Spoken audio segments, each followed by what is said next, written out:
Oke, baik. Selamat malam. Kita akan mulai share eh, pembahasan mengenai market, teman-teman ya. Kita mulai dari kekecewaan beberapa investor alumni COVID tahun 2020 setelah market tidak bullish. Saya melihat ada kekecewaan dari beberapa public figure ya, teman-teman. Contohnya, saya sangat kecewa juga kepada investor-investor yang jadi endorse, contohnya Eros Perbita dan juga Benix ya, yang katanya cuannya sampai ribuan persen, tapi sekarang mempromosikan obligasi FR fixed rate yang bunganya hanya 6 sampai 7% setahun. Wah, saya melihat inkonsistensi ya, seperti yang dibilang Pak LKH, apa orang kaya di Wall Street itu mencari advice atau mendapatkan advice dari orang miskin. Dan saya melihat memang sepertinya orang pintar ini kurang konsisten ya. Jadi untuk jadi investor nggak usah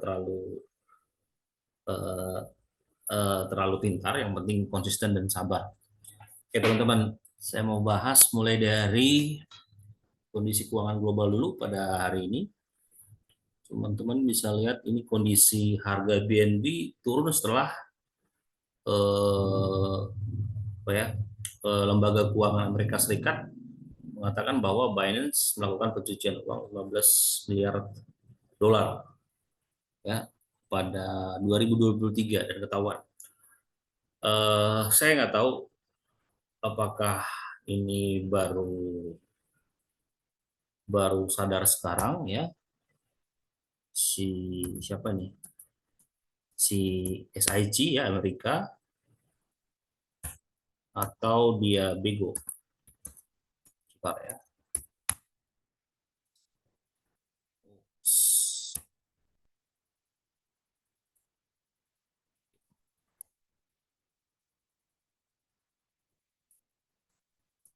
Bentar ya. Oke, bisa. Ups.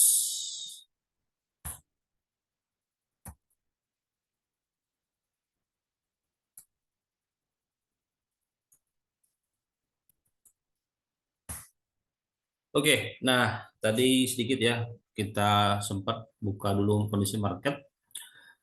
eh, kita flashback dulu kondisi market tadi. Jadi beberapa lembaga keuangan Indonesia sedang dan pemerintah sedang membuat arah pemikiran dari beberapa investor ini beralih ke green bond atau obligasi fixed rate dan menjauhi cryptocurrency dengan mengendorse beberapa orang-orang yang aktif dalam dunia investasi. Ya itu tadi ya, beberapa orang yang saya sebutkan, saya sangat kecewa juga ya.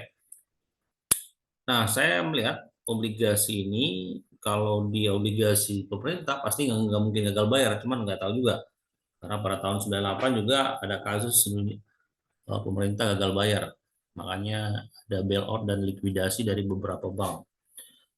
Oke, kita selesai dulu di kupon FR. Saya rasa ini mindset apa dari beberapa influencer ini udah mulai salah, karena untuk investasi ya, ini kan inflasi setahun aja di Indonesia bisa dikatakan 15%. Kalau kita beli green bond atau fixed rate ini, kita uang kita hangus dong, bukan hangus ya, tergerus oleh inflasi. Jadi saya tidak tahu mindsetnya di mana. Apakah dia cuma ngomong-ngomong cuan doang, cuman nggak konsisten dengan omongannya. Nah, kita bisa lihat ini informasinya mengenai bunga deposito ya. Nah, ini katanya obligasi FS 6,7. Nah, ini dia. Kemudian ini ya, jika suku bunga itu sudah berpotongan dengan obligasi dan sekarang terjadi kesenjangan yang lebih tinggi antara suku bunga Indonesia kan rata-rata sekarang ada di bawah 4% per tahun untuk bank, dan hanya beda 1,5%. dengan fixed rate. Jadi untuk apa teman-teman beli FR, obligasi FR? Menurut saya lebih bagus teman-teman itu adalah wait and see dulu atau deposito aja. Karena menurut saya obligasi FR ini kan agak susah atau lama cairnya ya karena jangkanya 6 bulan. Bisa sih cepat, cuman agak repot apa namanya dalam proses pencairannya. Jadi saya melihat surat utang negara dengan bunga bunga apa ini sudah terjadi perpotongan garis, berarti ada kondisi yang tidak bagus pada kas negara, ya, pada kas negara sehingga obligasi diterbitkan. Obligasi ini dan menurut saya ini agak kurang bagus kalau seperti ini. Oke, nah itu gambar prospektif dari perpotongan harga apa namanya obligasi dan deposito.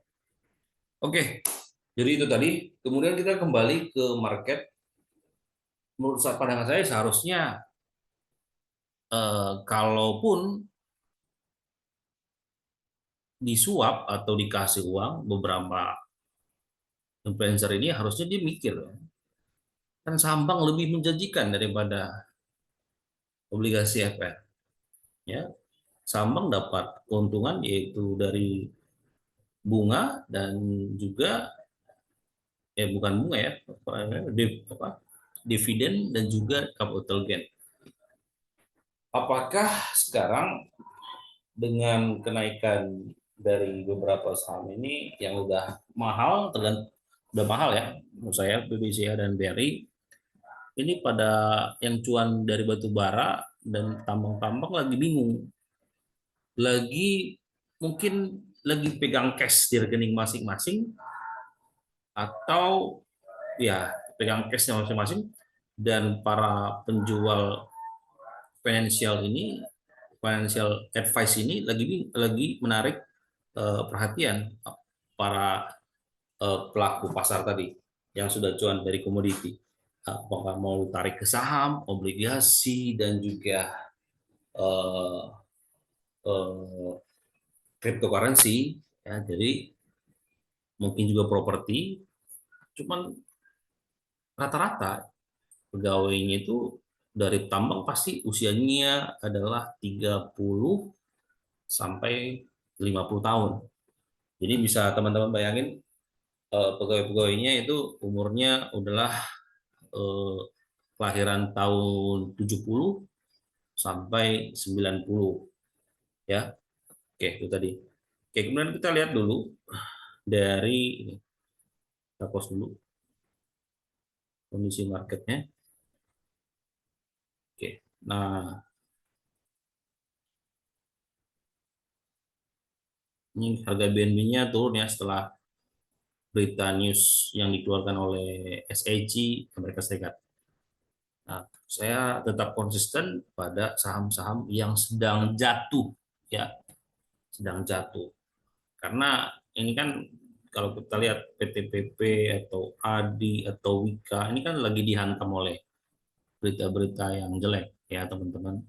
Berita-berita tentang pencucian keuangan, tentang apa laba yang menurun drastis, tentang pengurangan apa nilai kontrak baru. Oke, tapi kemarin ada bagus juga sih yang dibilang oleh Wamen BUMN Kartika, sangat gak masuk akal bila eh, beberapa karya ini kan punya proyek triliunan ya, 4 triliun, paling sedikit 4 triliun, 4 triliun setahun, masa pendapatan atau laba bersihnya itu di bawah 50 miliar, kan nggak nyambung ya. Itu 50 miliar dengan kontrak 4 triliun itu kayaknya seperti 4.000 dibagi 50. Jadi masa cuma ngambil 8% doang perusahaannya dari proyek itu nggak masuk akal. Oke, ini sebenarnya ini apa ya, gerak dari Wika ini sebenarnya untuk 5 tahun ini sedang bagus sih, seperti jatuh ya, apa namanya, pisau jatuh mulai mantul teman-teman. Jadi teman-teman bisa pertimbangkan untuk mengakumulasinya, sama seperti Adi juga pisau jatuh mantul ya.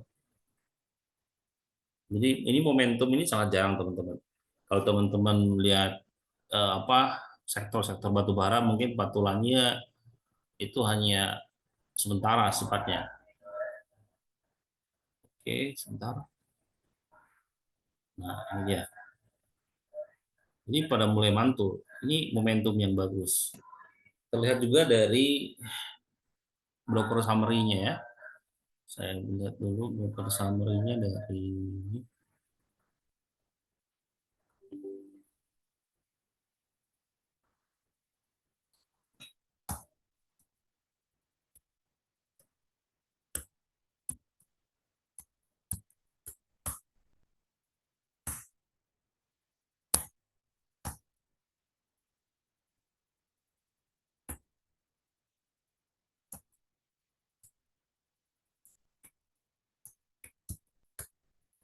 Oke, kita mau lihat broker summary dari beberapa saham yang sedang saya watchlist, terutama saham-saham konstruksi dan properti ya. Oke, teman-teman bisa lihat ya, mulai dari BSDE ini akumulasinya sudah dimulai oleh lembaga keuangan yang sudah dilikuidasi, yaitu Credit Suisse ya. Bisa teman-teman lihat nih CS pada perdagangan kemarin beli apa? Beli BSDE ini untuk apa? Oh, bentar, BSD semua ya. Oke, kita lihat dari PTPP, ya, PTPP mulai dari tanggal kenaikan tanggal 1. Nah, kita lihat pembelinya pasti JP atau CP ya. JP ini kan Maybank. Kemudian BSD sudah lihat teman-teman tadi ya. Ada Wika. Wika ini kelihatan banget CC-nya masuk dari tanggal 1 dan volumenya agak besar ya. CC kemudian diikuti dengan ADI. Nah, kemudian ada news bahwa Bank Nobu akan di merger dengan Bank Lemen Sibab ya. Jadi teman-teman nggak usah FOMO dulu karena saya lihat belum liquid perdagangannya. Oke, ini ada juga agak menarik nih, hampir 500.000 lot diakumulasi oleh CC. Ini sangat momentum yang bagus. Kemudian ada bank yang katanya lagi dapat suntikan atau lagi diakumulasi oleh Pak Lokeng Hong. Nah, katanya bank ini akan membeli bank kecil ya, tanya. Cuman kita lihat belum ada pergerakan akumulasi selama 1 minggu terakhir, belum ada volume yang besar. Jadi menurut saya itu hanya berita burung ya, euforia yang belum dilengkapi dengan akumulasi dari bandar. Jadi saya sangat fokus pada saham-saham konstruksi tadi dan properti. Karena sektor lain udah manggung. Tinggal yang dua ini, kalau konsumer saya nggak terlalu suka ya. Karena konsumer ini kenaikannya nggak pernah melebihi 100%. Contoh Mayora, Unilever, Gudang Garam, atau misalnya Aces mungkin bisa ya, karena saya lihat Aces drivernya udah ganti ya, kaptennya udah ganti sekarang, ya mudah-mudahan tembus 1.000 dulu Aces. Oke, itu aja kira-kira info pada malam hari ini. Selamat malam.